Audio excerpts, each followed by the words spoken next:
Hi. Thank you so much for clicking. You are welcome to my channel. Good morning, good afternoon, good evening, whatever the time is, wherever you are. Salutations to you from me. I appreciate that you are willing to spend some time with me today. Thank you so much. I really appreciate it. And if this is your first time, you are welcome. My name is Ajala and this is my channel. I talk about everything and nothing. But today we're going to be talking about something very important and dear to my heart. I've been staging this war kind of privately. It's a war against superstition, against this belief in the supernatural, believing in witches, believing that all these kinds of things can harm you. I think that there's a context within which Nigeria is third world because we refuse to face reality. We prefer to blame witches and demons and all those kinds of things and jinns for our problems. In any case, I came across a video online. Actually, this man trended in northern Nigeria a few weeks ago by making outrageous claims about being married to a jinn, even has children with her. So according to his story, he was abducted as a child, as a baby, together with his mother by a jinn. His mother fell into a well, and then inside the well, there was a jinn lady who abducted him and his mother while he was a baby. So he stayed with her for a while, blah, blah, blah, long, funny, annoying story, but according to him, he married her. He was married to a jinn. So he had two wives. He had a wife who was the physical one we could see, and then he also had a jinn as a wife. He even had children with her.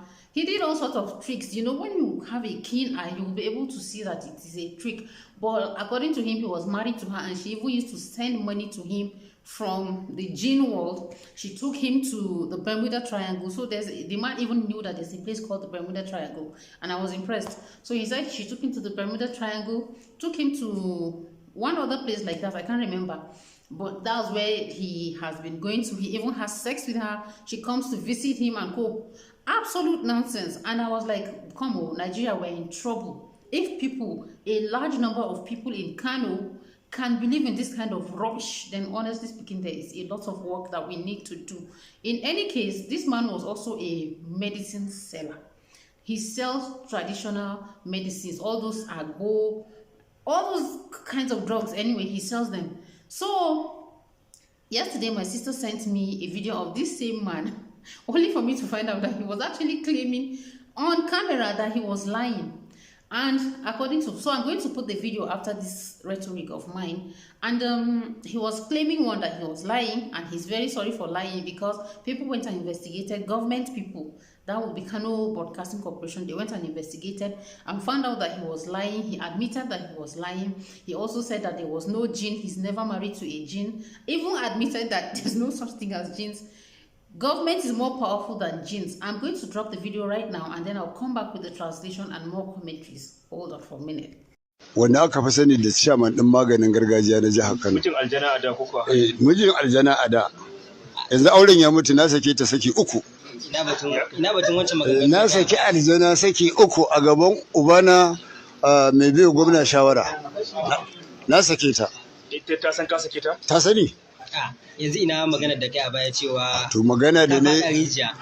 To yanzu rijiyar da zan faɗa ai tafi wacce zurfi. Me yasa? Saboda gudun wuya. Ka gane gaskiya kenan. Na gane gaskiya sosai kuwa. Wai da matin farko aljanna ce aka aura kuma ya aka yi. Ina?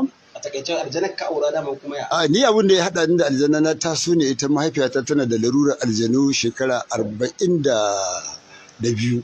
To wannan mu'amalar tata da take shine ni ma isa na shiga ciki. Abin tambaya. To maganganun da kai a baya na cewa aljanun nan kuna mu'amala gaba da gaba. Shin an taɓa yi ko kuma a ƙirƙirar zance ne? To bangaren mu'amala da aljanu gaba da gaba yi ne don a ƙarfafa masu sayan magani su sai sai magani. Me yasa kai wannan magana a baya? Wallahi dan in samu kuɗin kashewa da na abinci. Ka samu ko ba samu ba?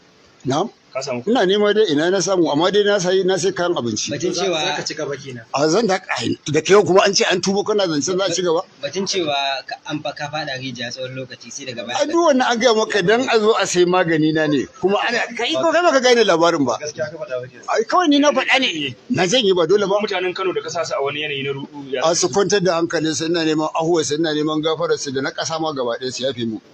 Yanzu ita Su yafe mu. Ita matan nan da aka gani ta yi magana da manema labarai cewa Ita wannan mata ta ce. ita ma tana neman ahuwa a yafe mata. Ita aljana ce? A mutunci. Ta taɓa ganin aljanna a zahiri ko kuma? Gaskiya ta faɗa ne kawai don ta gyara mana tukunyen mu. Ina ƴaƴanka yanzu aljanu? A babu, amma ina da ɗan mutum a yanzu ma mun zo da shi. Yawa. Shi kenan na gode muku. Da ƙara ɗaukaka. Daga kawai in ja a kai na. To yanzu kenan inda yanzu ka ce ka samu abinci. Ka tara abin da ka tara idan sai ƙara karewa za ka iya ƙara kuma. A ina za a kuma wannan? A ina za a kuma wannan? To aka gara kuɗi ka buga. Shi sarki sai wannan ya gane diyar da abin yake. Kamar ya za ka bayyana masu to ai shi kuɗi wani abu da ciki da gaba kafin mai zuwa an sa kuɗin a baya sannan aka sa garin magani bayan ake juya ya ɗeba kuɗi shi kuma ya ɗauka kuɗin aka yan dabaru ne kenan. yan dabaru ne na gadi yanzu za ka yi magani a nan gudun masa sai ku a ɗauko abu to bismillah a ɗauko abu ba ne ba da ba Bari mu gama wannan.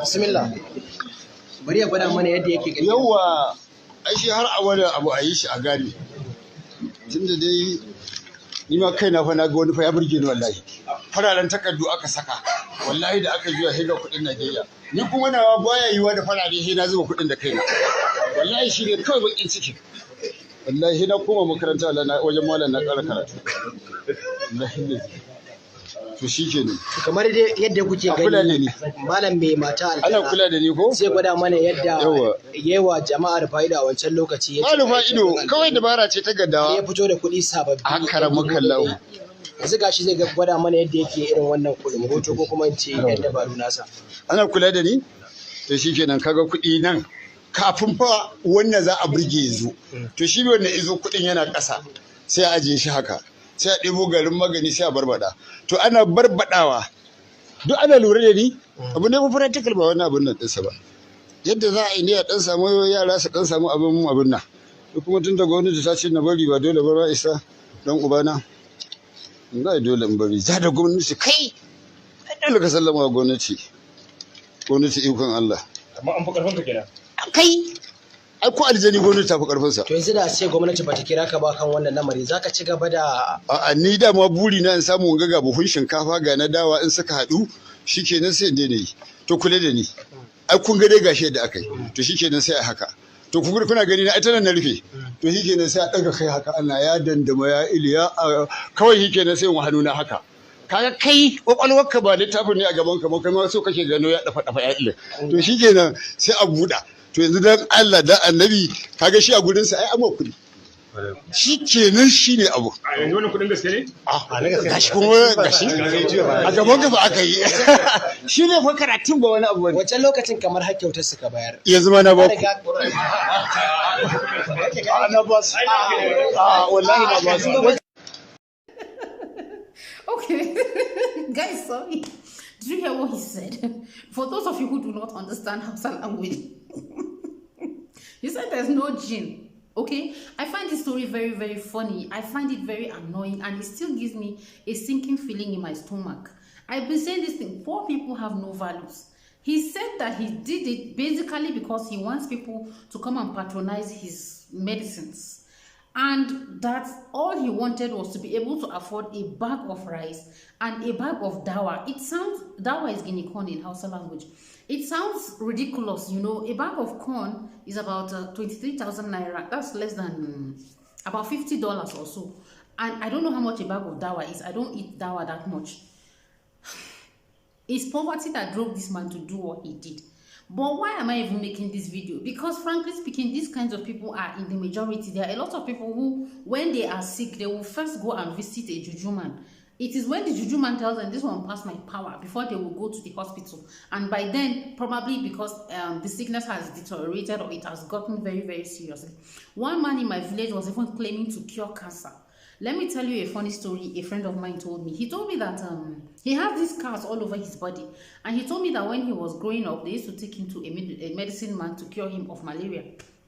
So they will cut off his chest, they will cut his chest and put all sorts of potions inside it, believing that that's a way to cure malaria. It took him going to school to go and come in contact with orthodox medicine, and he now saw that these things, what they've been doing in the village is nonsense. Meanwhile, while he was in the village, the person who was the middleman, the medicine man, sorry, the shaman in his village, he was the personal assistant to the shaman. So when he finished secondary school, like the first JS1, JS2, JS3, he went to Gindri. He now said he doesn't want to do this thing. He realized that this man was a charlatan. He was just cheating people out of their money and taking advantage of their vulnerability and ignorance. So he decided that he was not going to continue to be the man's PA anymore, and he began to be an advocate of telling people, when you are sick, go to the hospital, there's a dispensary, there's a hospital, and they provide better services.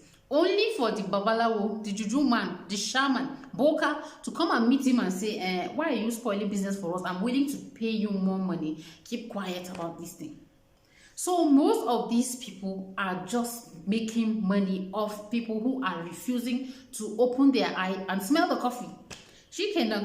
So that's the whole point of this. I would like to, as much as possible, admonish those who are listening to me. Avoid all these shamans. Maso Adua. There was one who told me when my mom died that I should come. He's going to go and see for me so that he will tell me who killed my mom. And I said, I don't want your services, Mr. Man. Okay?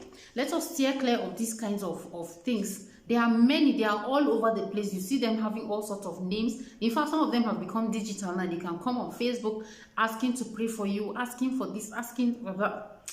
Steer clear of them, I beg. This man in this video was even saying, I go not to agenda, that the government is even stronger than jinns.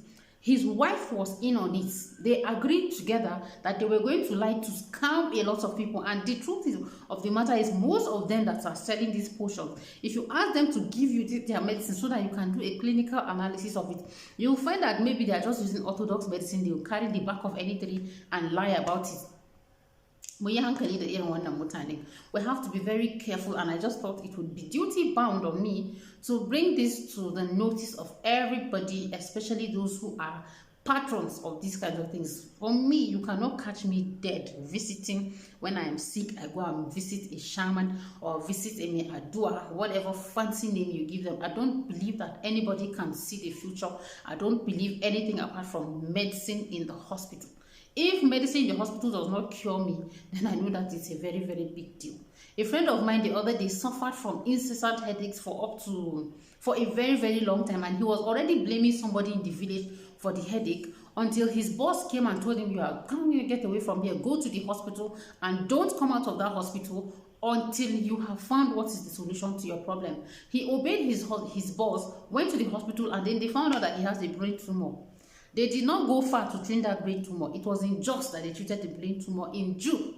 There is a hospital in Nigeria, in Jos, called Ju. They treated it there. He didn't even need to go abroad. So sometimes our medical personnel, they can do what they know how to do their work very well. What we lack in Nigeria is infrastructure, and it is because of the absence of this infrastructure that it looks like as if the health system is failing. Therefore, people are falling back to all this Maso Adua. They will just come and tell you all sorts of things. Typically, they will accuse somebody in your village of witchcraft and those kinds of things. They are not nice. It is not good at all. Thank you so much for listening to me. I appreciate you. Thank you very much. Please subscribe to the channel if you haven't, because that will help the channel to grow. Give me a like, because when you like the video, more Nigerians are going to see this. More superstitious people, more vulnerable people are going to see this. Share this to as many people as you can as well. I'd really, really appreciate it. Thank you so much, and I will see you all in my next video. Please stay safe. Actually, I have not been feeling that healthy. I went to the hospital a few days ago. Yes, you see, to see a doctor, and the doctor put me on some drugs.